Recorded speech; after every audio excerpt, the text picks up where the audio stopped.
Praise God from whom all blessings flow. Hola, ¿cómo están? Es bueno de quitar esto y respirar. Pero vamos a empezar esto. Yo estaba pensando en la canción Cansado del Camino. Y estamos en tiempos como mencionó que estamos en momentos difíciles. Estamos viendo cosas políticas pasando, no sabemos qué va a pasar con la elección. Hay un aumento de socialismo, comunismo, como quieres llamar. Hay gente, todos quieren ser víctimas, todos quieren decir que otras personas son malas y yo soy bueno hay divisiones entre la gente, más que nunca. Y también estamos viendo la iglesia, una prueba para la iglesia. Y uno es con lo que estamos viendo con este virus. Estamos viendo que yo creo que Dios está usando estos momentos para mostrarnos que nuestra dependencia es solo en Él, porque Él es soberano sobre todas las cosas. Si recuerdas de Job, que para Satanás de hacer algo contra Job, él tuvo que recibir permiso de Dios. En otras palabras, igual los virus y problemas que tenemos en este mundo están en las manos de Dios. Que Satanás no puede hacer nada sin su permiso. Y eso debe darnos consuelo, porque nuestro Dios está en nuestro lado, Él es nuestro Padre. Y para el mundo, la Biblia dice que son enemigos de Dios. Y deben tener mucho temor en este momento. Y la iglesia debe aprovechar de este momento de evangelizar más que nunca y predicar. Porque hay gente que si mueren esta noche, si es un virus o si es por violencia o cualquier cosa, que muchos están en el infierno en este momento. Pero la Biblia también dice en Hebreos 10 que es importante que congregar. Y no niegues de congregar como muchos hacen. ¿Por qué digo esto? Dice para animar uno a otros, amar uno a otros, de empujar a la otra persona, de hermano, siga adelante. Y como dice, como nosotros juntos, unidos, podemos recibir la fuerza que necesitamos. A veces la tentación de pecado está una batalla. La canción dijo la lucha que yo gané, pero realmente es Cristo que ganó. Yo no gano mis batallas, es Dios que gana esto. Mi dependencia es 100% aquí en Él. Entonces dice, no dejes de congregar porque el día del Señor está cerca. Yo creo que yo crecí en la iglesia y mucha gente toda mi vida dijo, Jesús viene pronto. A veces podemos estar sí, ok, y olvidamos esto, no pensamos mucho en esto, pero sí, está cerca. Y hoy es el día de hacer algo. Eso debe empujarnos y motivarnos de salir de nuestras paredes y evangelizar a la gente, predicar y decirles las buenas noticias. Y más la iglesia, de amar la iglesia más que nunca, porque Cristo está construyendo esta iglesia. Yo no sé todos los detalles de lo que está pasando aquí, yo sé que el pastor no está y hay muchas cosas, y Jaime me llamó, tal vez yo conocí a algunos de ustedes así unas semanas atrás, y me llamó para estar con ustedes y estoy muy feliz de estar aquí. Pero yo sé que Dios está construyendo esta iglesia también, está haciendo algo. Y lo que Cristo construyó, nada va a pasar. Nada va a afectar eso. Entonces, tenemos que recordar esto, de amar la iglesia más que nunca. Hay algo hermoso de estar juntos, unidos, y escuchando la predicación, orando juntos, porque eso es lo que va a pasar en el cielo. Tus hermanos aquí van a estar contigo para la eternidad. Y entonces, mirando esto, siente el consuelo que Dios está en control. Y esta noche vamos a hablar de es Salvador perfecto, basado en el libro de Hebreos, capítulo 2. Antes vamos a orar. Señor, gracias por esta oportunidad de estar en la iglesia, con la iglesia y con tu presencia, porque eres omnipresente. Eres todopoderoso, soberano sobre todas las cosas. No hay nada que está fuera de tu control. Nuestra salvación depende en ti. Nuestra preservancia depende en ti. Las elecciones dependen en ti. Proverbios dice que los corazones de reyes están en tus manos como agua en el río. Tú estás en control de todas las cosas y oro por cada persona aquí que tal vez están pasando dificultades y que tú sabes mejor que yo lo que está pasando, lo que necesitan. Oramos por cada uno de ellos. Oramos por Jaime y su familia que están en luto en Colombia y también por el pastor que no está aquí. Oramos por esta iglesia que hace cosas grandes por tu gloria. En nombre de Jesús, amén. Entonces, como dije, que vamos a enfocar en Hebreos 2. Y a lo largo de la historia, especialmente en nuestra era moderna, la humanidad ha intentado de redefinir la persona de Jesús. Esto es basado en el orgullo, es nuestro pecado y la falta de conocimiento bíblico. ¿Cómo se puede amar y servir y adorar a alguien que no conocemos? Es como decir, si digo que amo a mi esposa, pero no conozco su nombre o sus cosas, sus gustos y cosas de íntimas y específicas de ella. ¿Cómo puedo decir que amo a Dios si no lo conozco? En otras palabras, era un Dios de mi imaginación. Entonces, redefinen Jesús para satisfacer sus necesidades emocionales, agendas personales, especialmente políticas, y para justificar el pecado que aman, creando un Dios de su imaginación y un ídolo para su gratificación personal. Encontramos estas perspectivas en creencias espirituales que mezclan filosofías y también diferentes perspectivas del mundo por opiniones de gente que profesan ser cristianos, en publicaciones y comentarios en redes sociales. Y una recomendación, no mires comentarios en redes sociales porque vas a enojar muy rápido, porque la gente son horribles en los comentarios. Vemos especialmente en política. Por eso podemos ver que un político puede decir que soy cristiano, pero también ser pro aborto. Están torciendo lo que es bíblico y lo que es la verdad. Vemos esto en entrenamiento, en las películas y la música y también en las noticias. Un ejemplo de redefinición de quién es Cristo podemos ver en las religiones que dicen que son cristianos. Ciencia cristiana, si notas que dice cristiana en el nombre, dicen que Jesús no es Dios. Islam dice que Jesús es solo un profeta, segundo en importancia después de Muhammad.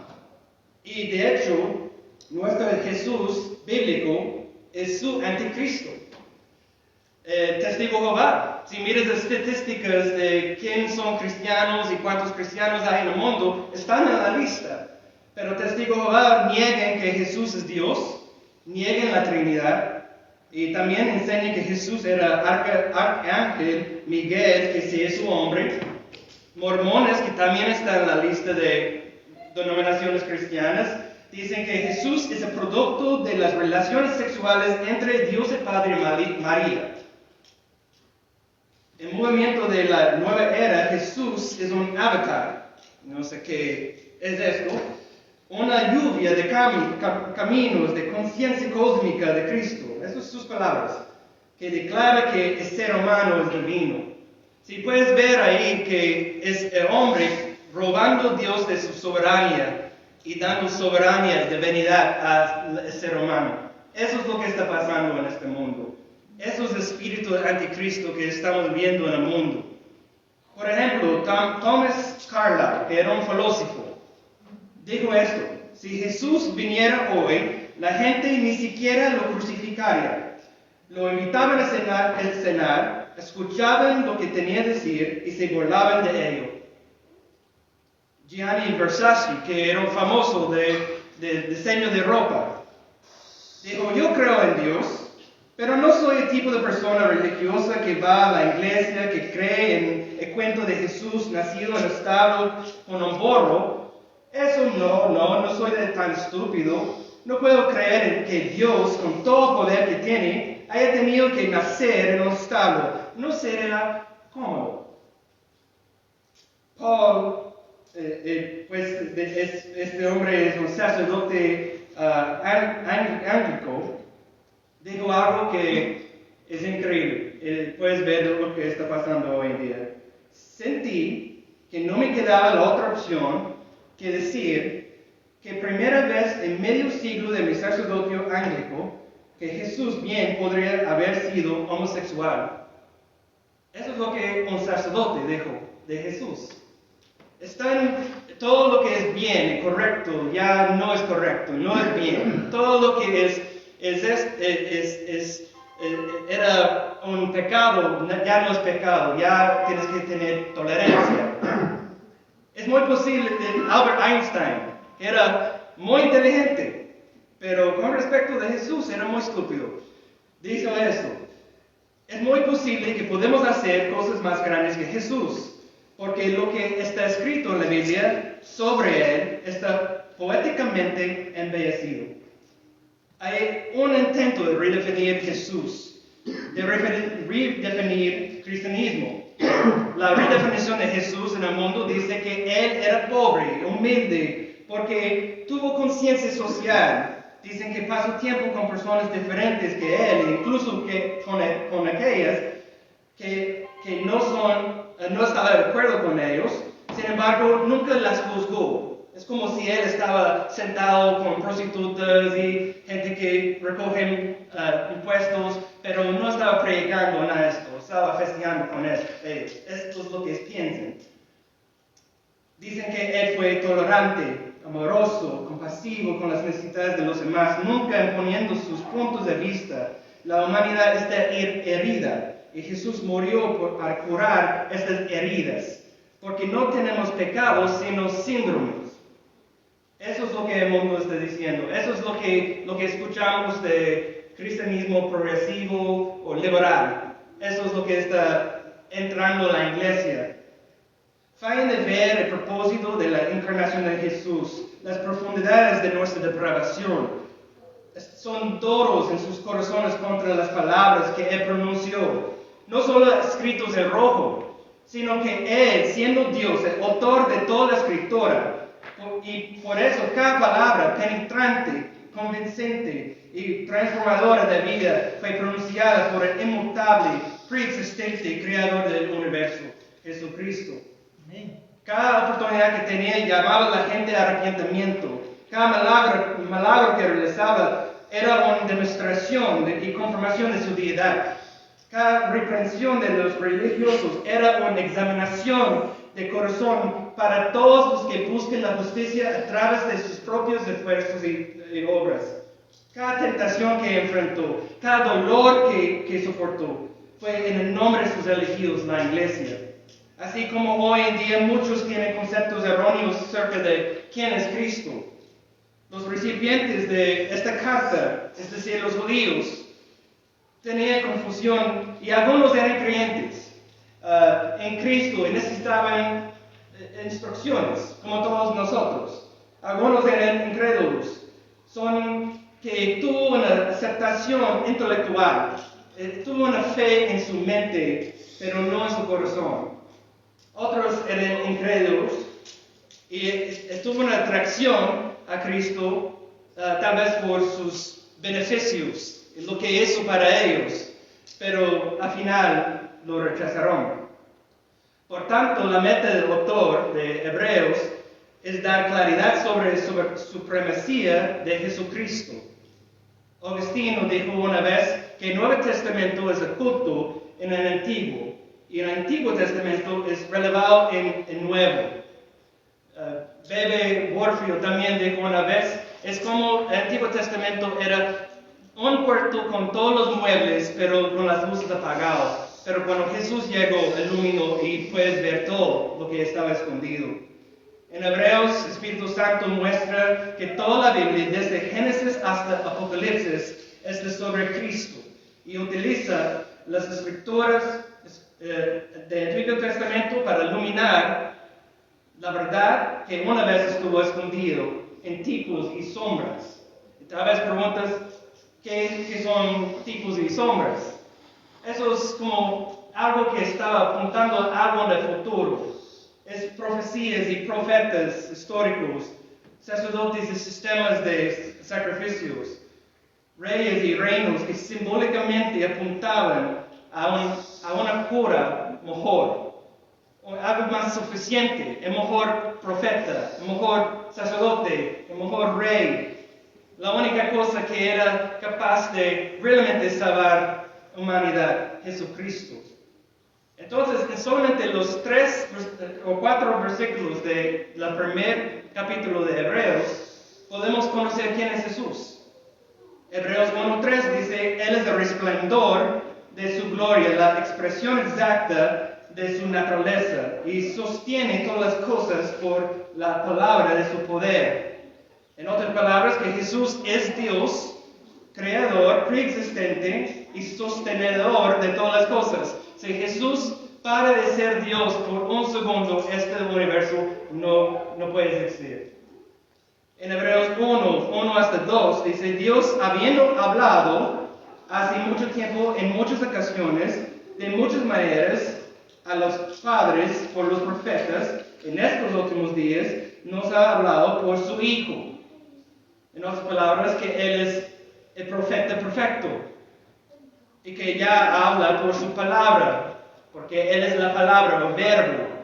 Hebreos 3:3 dice, porque Jesús ha sido considerado digno de más gloria que Moisés, así como el constructor de casa tiene más honra que la casa. En otras palabras, que Él es el mejor profeta, el mejor Moisés.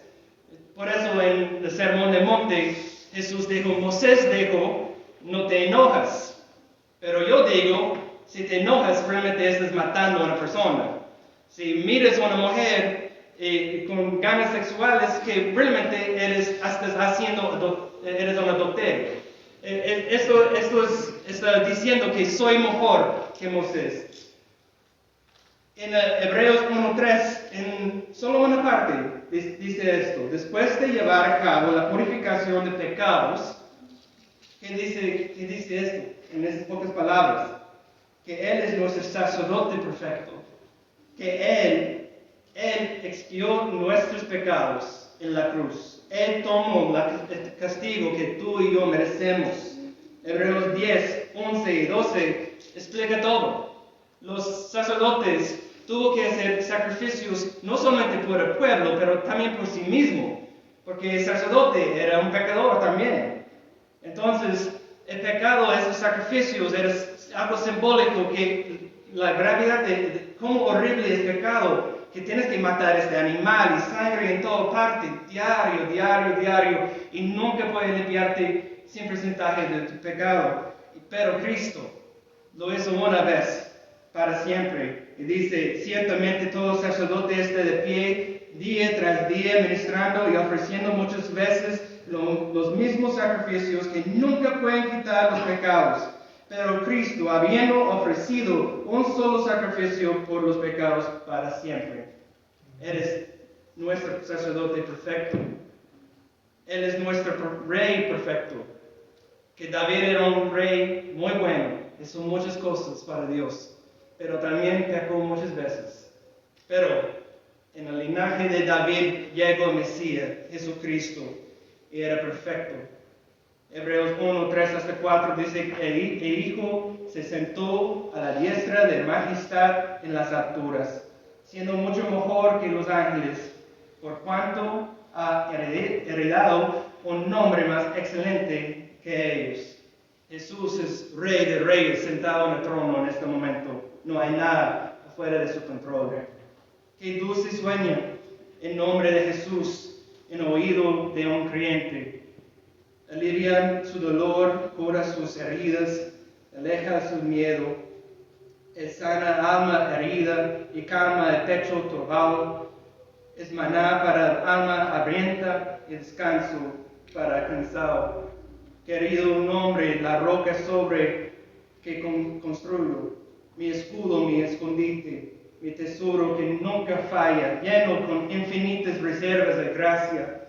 Por ti mis oraciones ganan aceptación, aunque he pecado contaminado. Satanás me acusa en vano, por adopción soy su hijo. Jesús, mi pastor, hermano, amigo, mi profeta, sacerdote y rey, mi Señor, mi vida, mi camino, mi fin, acepta mi alabanza que ofrezco a ti. Debemos tener una comprensión más profunda de quién es Jesús. Y oro que este conocimiento, en solamente esos unos versículos, nos quita este orgullo en nuestros corazones, llevándonos a una adoración humilde. Igual que los judíos, es posible que no comprendamos por qué Jesús vino como hombre y todo lo que logró para nosotros y cómo podemos aplicar estas verdades en nuestra vida. Entonces vamos a mirar Hebreos 2, 9 hasta 18 y poner nuestro corazón en el Salvador perfecto. Estas son las palabras de Dios. Pero vemos a aquel que fue hecho un poco inferior a los ángeles, es decir, Jesús, coronado de gloria y honor a causa del padecimiento de la muerte, para que por la gracia de Dios probara la muerte por todos, porque convenía que aquel para quien son todas las cosas y por quien todas las cosas, llevando muchos hijos a la gloria, hiciera perfecto por medio de los padecimientos el autor de la salvación de ellos. Porque tanto Él que santifica como los que son santificados son todos de un Padre, por lo cual Él no se avergüenza de llamarnos hermanos, cuando dice, anunciaré tu nombre a mis hermanos, en medio de la congregación te contaré himnos. Otra vez yo en Él confiaré, y otra vez aquí estoy yo y los hijos que Dios me ha dado. Así que por cuanto los hijos participan de carne y sangre, también Jesús participó de lo mismo, para anular mediante la muerte el poder de aquel que tenía poder de la muerte, es decir, el diablo, y liberar a los que por el temor a la muerte estaban sujetos a la esclavitud durante toda la vida, porque ciertamente no ayuda a los ángeles, sino ayuda la descendencia de Abraham. Por tanto, tenía que ser semejante a sus hermanos en todo, a fin de que llegara a ser un sumo sacerdote misericordioso y fiel en las cosas que Dios atañe, para hacer propiciación por los pecados del pueblo, pues por cuanto él mismo fue tentado en el sufrimiento, es poderoso para socorrer a los que son tentados. Eso es la conclusión de leer las palabras de Dios. Y aquí está un Dios omnisciente y Él decretó todas las cosas que fueron, utilizando la voluntad pecaminosa de la humanidad para cumplir su voluntad de demostrar a un pueblo la definición de gracia. Un pueblo escogido no porque merecemos. Éramos gente muerta en pecado, siguiendo los deseos de nuestros corazones. Y Él nos conoció antes que la formación del mundo. Imagínate eso. Ninguno de ustedes, por un accidente, te conoció.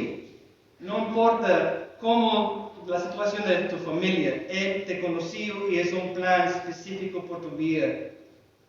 Cristo voluntariamente se despojó de sí mismo bajo el trono para morar entre nosotros, sufriendo en medio del pecado y la tentación, viviendo la vida que no podríamos vivir para salvarnos de este abismo del infierno.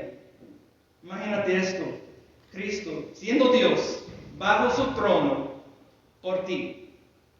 Él vivió aquí por 33 años experimentando todas las tentaciones, todo el sufrimiento. Dice en Isaías 53 que era un hombre de sufrimiento y lo hizo por tú y yo.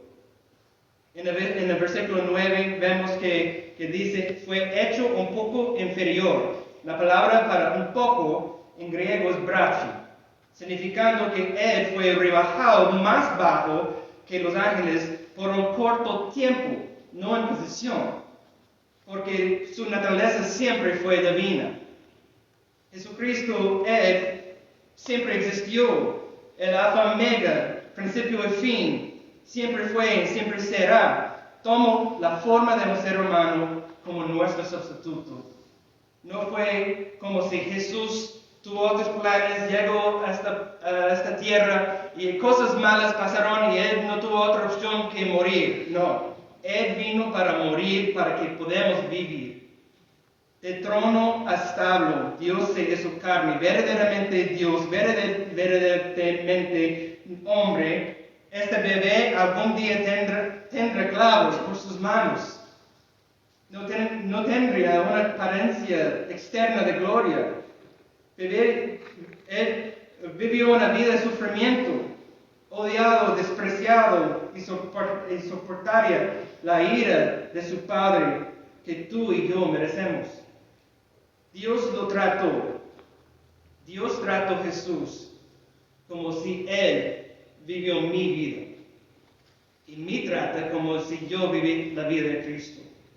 Eso es gracia. Es no porque yo lo ame primero. Él me amó primero. Y él dijo eso en el libro de Juan. Al final del versículo 9 dice, para que por la gracia de Dios probara la muerte por todos. Qué manera tan gloriosa de escribir lo que Cristo hizo en la cruz como nuestro sustituto. Él probó la muerte por todos los que alguna vez creerán, pasado, presente y futuro. Enfoque en la palabra probar. En Getsemaní, cuando Jesús oró, con la cruz en la distancia, dijo, Padre mío, si es posible que pase de mí esta copa, pero no sea como yo quiero, sino como tú quieres. Eso es Mateo 26, 39. Eso es una referencia de lo que iba a probar. Entonces, ¿qué estaba en la copa? Muchos piensan que él tuvo un momento de ser humano, estaba luchando como no quería ir a la cruz, no quería morir, y intentan identificar como él era humano como nosotros y por eso estaba luchando así. Pues sí, su humanidad estaba sufriendo, pero era mucho más que esto. Él llegó aquí para hacer una misión y iba a cumplir esta misión. Pero ¿qué estaba en la copa?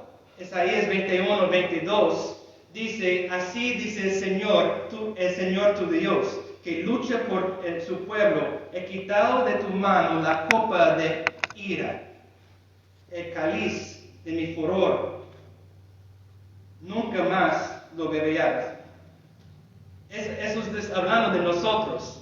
Él quitó la copa que tú y yo ya no tenemos que tomar de la ira de Dios, el castigo de Dios. Él lo hizo para nosotros. Fueron más que los golpes y la corona de espinas y los clavos que lo causan tortura. Jesús bebió la amarga copa de la ira de Dios hasta la última gota. Fue la separación de su Padre y el castigo que tú y yo merecemos. Históricamente, reyes tienen una persona que tiene que probar la comida y la copa antes que el rey toma o coma. En caso hay veneno. No es una posición que recomiendo a la gente, porque si hay veneno, la persona ya no está en este planeta. Pero aquí tenemos el Rey de Reyes, tomando la copa que tú y yo merecemos. Y tomo la ira de Dios hasta la última gota en nuestro lugar. Él hizo esto para su pueblo, para su iglesia, para su elegido. Él sustituyó su propia muerte por la nuestra.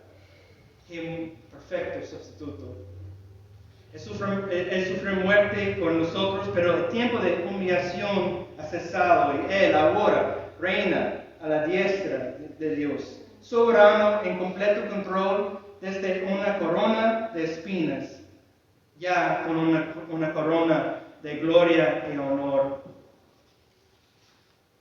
La otra parte que, además de ser nuestro sustituto perfecto, Cristo es nuestro capitán de salvación. Si miras versículo 10, verás tal vez diferentes versiones, va a decir fundador de salvación, autor de salvación, fuente de salvación, depende de lo que tienes, la versión que tienes. La palabra en griega para esas diversas traducciones es archigan, que significa capitán, pionero, creador, líder. En otras palabras, Cristo, que cumplió la obra de salvación, cuando Él gritó, todo se ha cumplido, su misión fue cumplida. Pero, a través de su Espíritu Santo, Él continúa la obra de salvación a llamar incrédulos a Él y guiándolos a la salvación.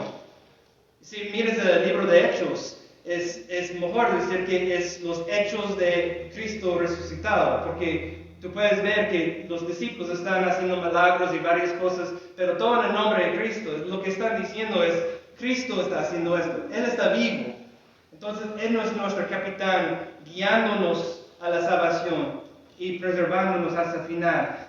Mucha gente piensa que humanidad simplemente somos gente ahogando en un océano. Estamos flotando en un océano y solo necesitamos a alguien a tirar una salvavidas. Jesucristo. Y con nuestros propios esfuerzos que podemos agarrar esta salvavidas, salvando, siendo salvo. Pero en este ejemplo, quien recibe la gloria es no tanto la salvavidas, es más la persona que tuvo la fuerza para agarrar esta cosa. Van a decir, wow, qué tremendo que hiciste, que estabas ahogando en el océano y ya tuviste la fuerza para hacer esto. Pero la Biblia dice contrario de este escenario. Romanos 3 dice que nadie es bueno, nadie busca a Dios, ni siquiera uno. Y tal vez parece que incrédulos hacen bien, pero es según sus normas y para su gloria. Hacen cosas buenas ¿para qué? Para recibir la gloria, el crédito, el premio.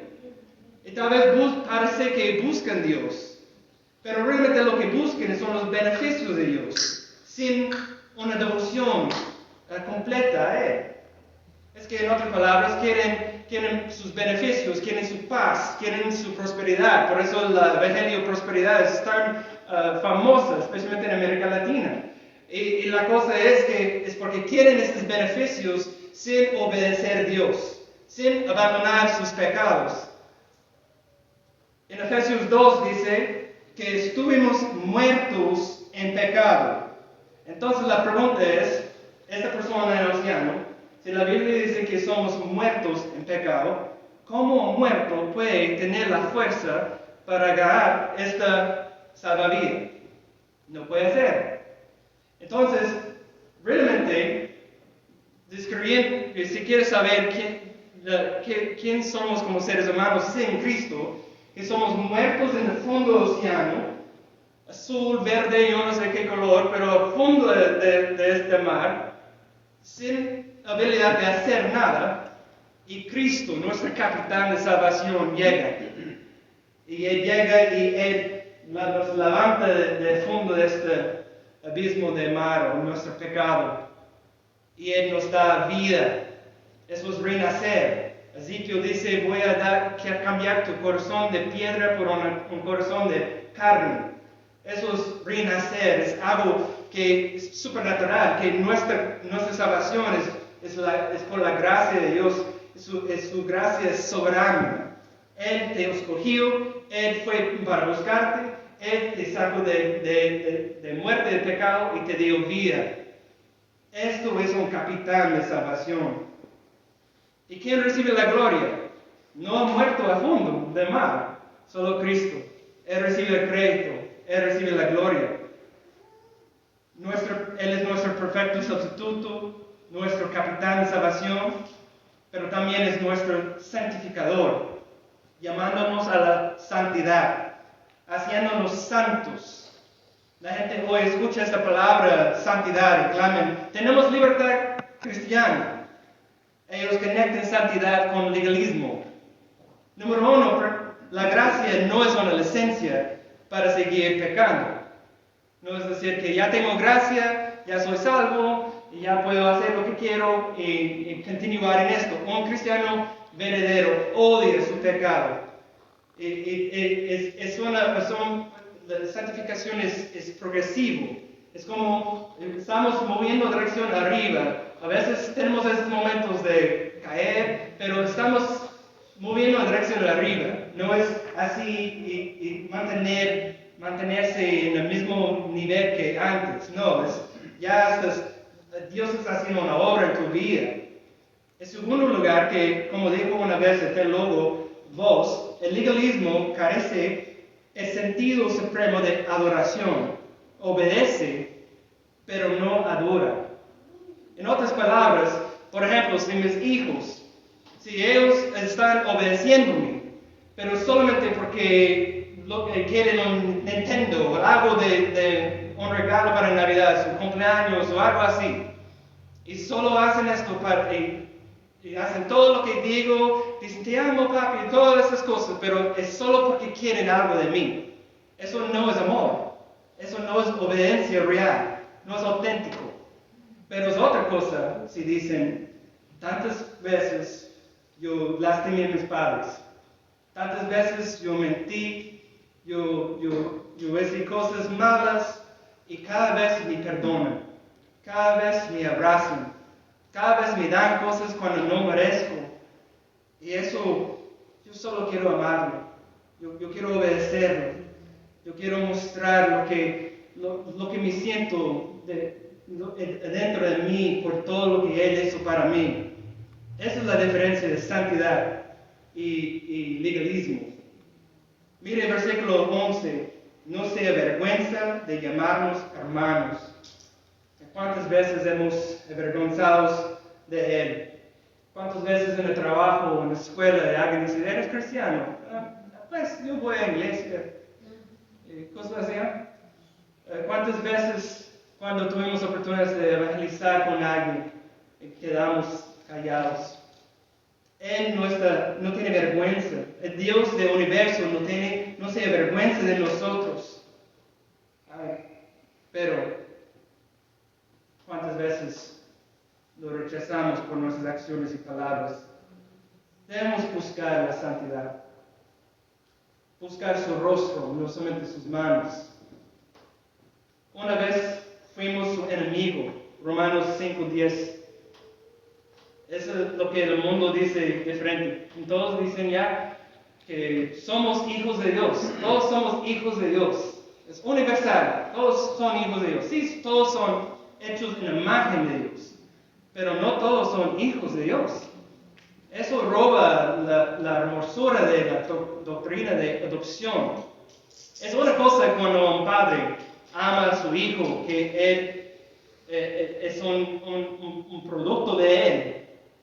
Él produció esta vida y ama esta vida. Es otra cosa de mirar un hijo que no tienes nada con este hijo, esta persona, y adoptas a esta persona como sí mismo y dices, todo lo que mis hijos tienen es tuyo. Mi amor es igual. Eso es lo que Dios hizo para nosotros. Efesios 2 nos llama hijos de iras en Cristo. Sin embargo, a través de Cristo, Él nos llama hijos de Dios y somos hermanos de Cristo. Porque somos carne y sangre, Cristo se hizo como nosotros, para que podamos ser más como Él. Solo un hombre era capaz de ser nuestro sustituto. Y Cristo era este hombre. Dios se hizo hombre para ser nuestro sustituto. Un ejemplo de cómo llegar a ser más como Cristo es tener su actitud. Filipenses 2, 5 hasta 7 dice, haya pues en ustedes esta actitud que hubo también en Cristo Jesús, el cual, aunque existía en forma de Dios, no consideró él ser igual a Dios como algo que aferrarse, sino que se despojó a sí mismo, tomando forma de siervo, haciéndose semejante a los hombres. Está diciendo, ten esta actitud. De ser como Cristo es de tener esta actitud de ser humilde, de hacer sacrificios por los demás y de mostrar amor a los demás.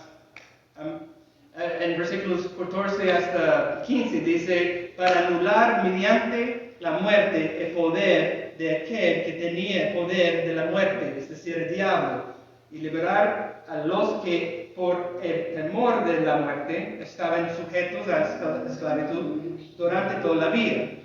Un arma del diablo es la muerte. Como comentamos, somos muertos en pecado y todos son esclavos de miedo a morir. Juan Owen, un pastor después de la Reformación, dijo, el mayor éxito de Satanás es hacer que las personas piensen que tienen mucho tiempo antes de morir para considerar su bienestar eterno. En otras palabras, si Satanás puede mantenernos engañados, quitando nuestros ojos de Cristo hasta la muerte, nos tiene. Sin embargo, Cristo se hizo carne porque solo un hombre podía recibir el castigo de pecado en su nombre. Venció la muerte cuando resucitó de tumba, y por medio de él tenemos vida y vida en abundancia. Jonathan Edwards dijo esto una vez: Cristo vino al mundo para destruir las obras del diablo. Y esto fue precisamente lo que hizo, la sangre y muerte de Cristo. La cruz era arma del diablo, y con esta arma fue derrocado como David cortó la cabeza de Goliat con su propia espada. Charles Spurgeon dijo una vez, si Cristo en la cruz echó a perder Satanás, no tenemos miedo de encontrarnos con este gran enemigo de nuestras almas. En todas las cosas debemos ser semejantes a Cristo, debemos llevar nuestra cruz, y en esta cruz debemos luchar como lo que hizo Cristo con pecado, la muerte y el infierno. Finalmente, examinando versículos 16 hasta 18, Cristo vino como nosotros, a aquellos quienes he conocido y escogido antemano. Él escogió y dio su vida por ellos. Antes de la formación del mundo, Él sabía cada nombre de cada persona y estaba escrito en la vida, en su libro. Estaba como la canción vieja, cuando Él estaba en la cruz, yo estaba en su mente. Él es nuestro sacerdote que hizo propiación o expiación en nombre de gente particular. Él murió por los que su Padre le dio y nada puede sacarlos de sus manos. Él va a preservarnos hasta el final. Él es nuestro simpatizante.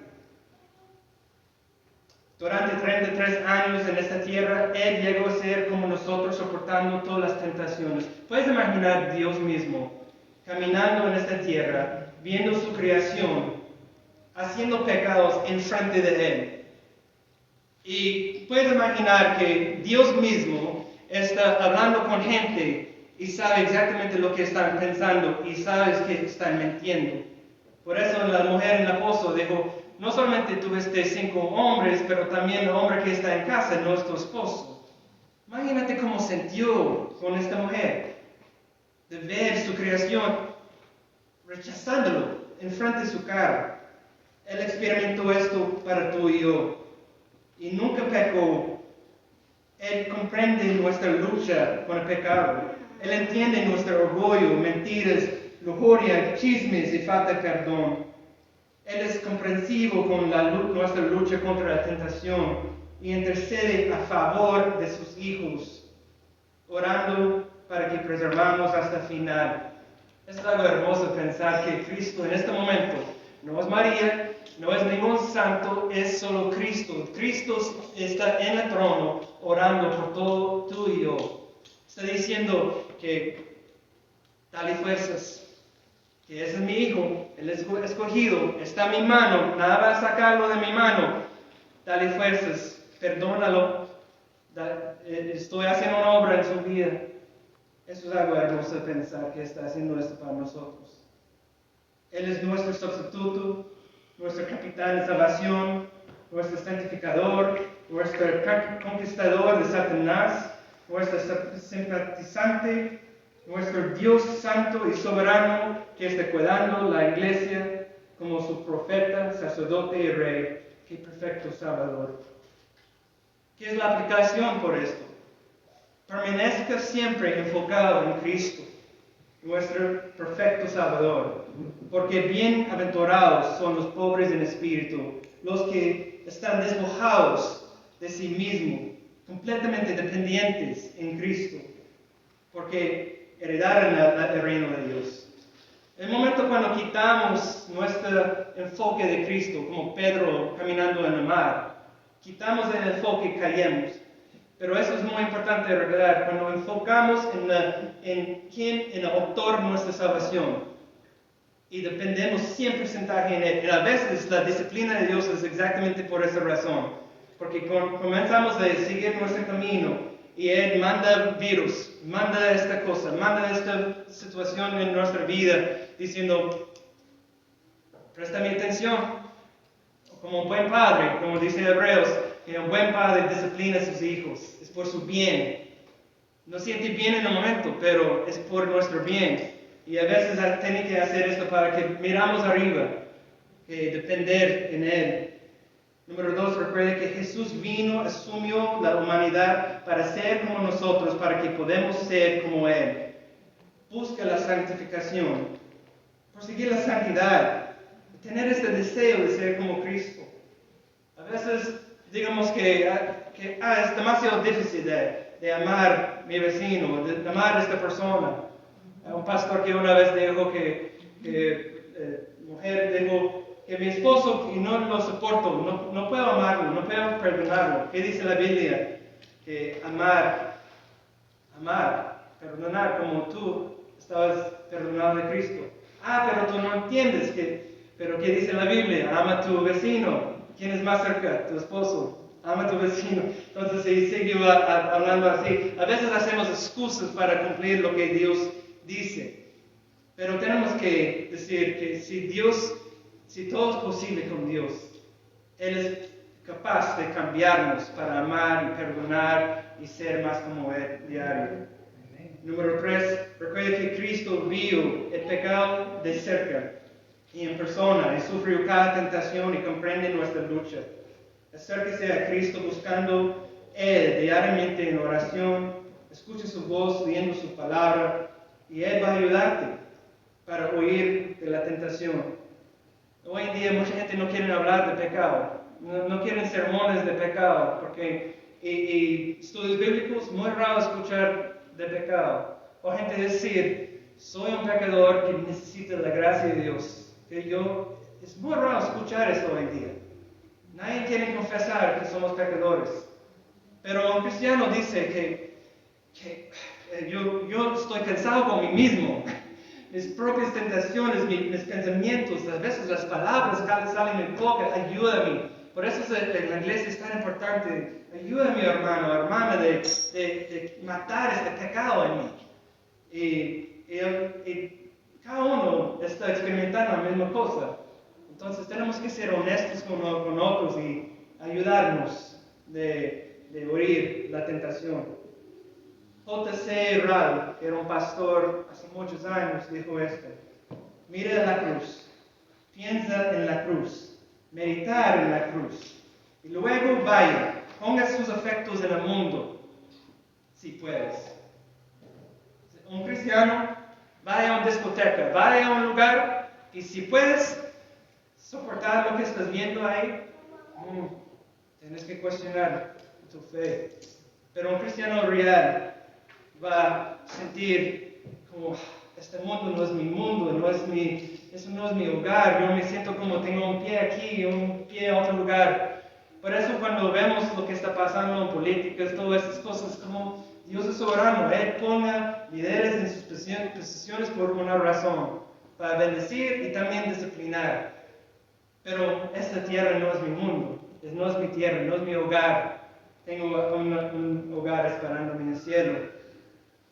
Cuando nuestra iniquidad llegó a su hora máxima y quedó claro que el requisito es retribución en forma de castigo y muerte, llegó la hora en que Dios determinó relevar a partir de este momento su bondad amorosa y su poder.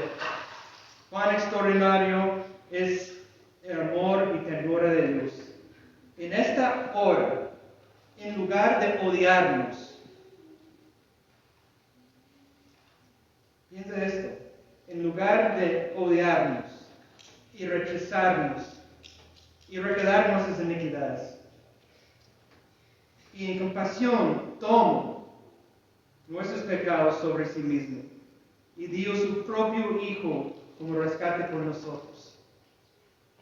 El justo por los injustos, el incorrupto por los corruptos, el inmortal para el mortal. ¿Hubo en verdad algo excepto su justicia que era suficiente para cubrir nuestros pecados? ¿Cómo podríamos nosotros, en nuestro desafuero y impiedad, haber sido santificados sino solo por el Hijo de Dios? Qué dulce intercambio, qué beneficios inesperados, que la maldad de las multitudes se oculte así en el único santo, que la santidad de uno santifica a los incontables malvados. El ministerio de la cruz no puedo comprender, la angustia que llego a sufrir. El perfecto Dios, su Hijo, entregó la copa amarga, Él bebió por mí.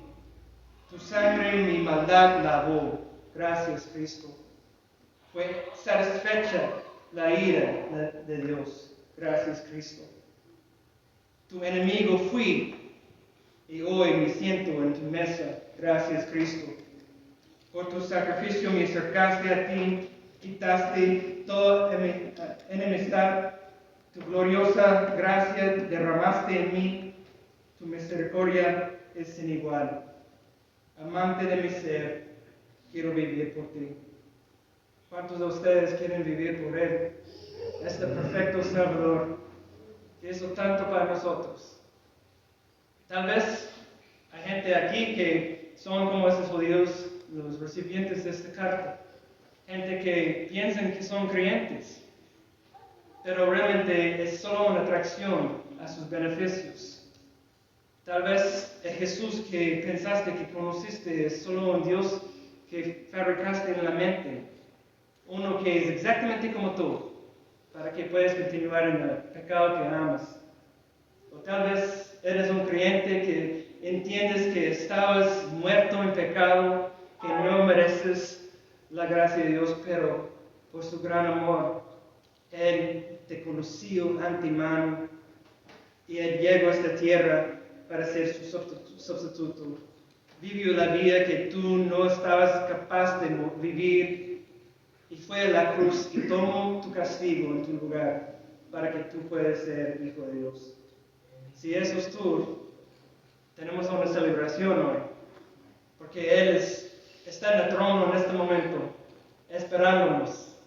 Y muy pronto Jesús viene y tenemos que estar listos. Entonces oramos. Dios, gracias por pensar en esta persona que no merece nada bueno. No tu gracia, no tu amor, no de ser llamado tu hijo, pero tú me conociste antes que el mundo, en lugar de, tú miraste mis defectos, mis pecados y me amaste igual. Tú me escogiste, me buscaste, me salvaste. Y todavía falta mucho. Todavía hay pecado que necesito purificar de mi vida, pero yo pongo mi confianza 100% en ti, que eres capaz de terminar el trabajo que comenzaste. Y oro por cada persona aquí, por la misma cosa, que ellos escuchen estas palabras y tienen un amor por Cristo como nunca. Y eso provoca un deseo de obedecerlo y vivir por Él y anunciar Cristo al mundo. Gracias por cada uno que está aquí. No es, eso es tu propósito, tu voluntad, que están sentados en este lugar, en este momento. Y yo oro por esta iglesia que haces cosas grandes, causa vivimiento en este lugar como nunca, que comiencen de predicar Cristo como nunca, comiencen de ser bíblico en cada forma, en cada aspecto, y que llenes este lugar con almas para tu gloria. Gracias por este día del Señor. Amén. Amén.